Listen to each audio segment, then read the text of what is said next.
For WTSA News and for Brattleboro Community Television here on your Thursday, September 14th, my name is Ian Kelly, and these are the stories we're following at this hour. Vermont officials have announced $55.5 million in housing investments will be made from the state treasurer's 10% in Vermont local investment program. The treasurer's office awarded $50 million to the Vermont Housing Finance Agency, $5 million to the Vermont Economic Development Authority, and $500,000 to the Northern Forest Center. It's the largest housing investment ever made under the 10% in Vermont program. A downtown Brattleboro building was briefly evacuated Wednesday while a faulty propane hot water heater was repaired. Fire department crews responded at 7:30 a.m. on Wednesday morning, and the problem was corrected, and carbon monoxide levels went down a couple of hours later. The department says people should never assume an alarm is faulty. The New Hampshire Secretary of State is dismissing claims that he has the power to kick former President Donald Trump off the ballot under the 14th Amendment to the U.S. Constitution. The issue was raised by conservative legal scholars and then floated in New Hampshire by a former Republican U.S. Senate candidate.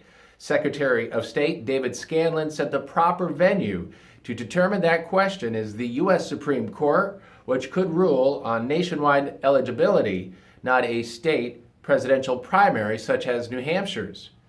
The Vermont Department of Health has released its first report that traces where improvements to the state's prevention efforts can be made. Recommendations from the Suicide Data Linkage Report include improving systemic and institutional focus on suicide prevention and greater access to wraparound services and follow-up care. The report found that 45% of people who died by suicide experienced a crisis within 2 weeks of their death. Brattleboro Utilities Division crews will start fall flushing of the town water mains on Friday, September 22nd, and it will continue through Friday, October 13th. Occasional daytime flushing will continue throughout the week of October 6th through the 13th. WTSA Sports, the Red Sox and Yankees rained out again yesterday. They'll try to play a doubleheader today with Tanner Houck on the mound for Boston and Michael King on the mound for New York. First pitch from the first game is at 1:35. Locally, Brattleboro takes on Burton Burton in boys high school soccer. In girls soccer, Brattleboro visits Green Mountain today. In field hockey, Brattleboro faces off against Bellows Falls at 4:30. For WTSA News and for Brattleboro Community Television here on this Thursday, September 14th, have a safe and tremendous rest of your day, everybody. My name is Ian Kelly.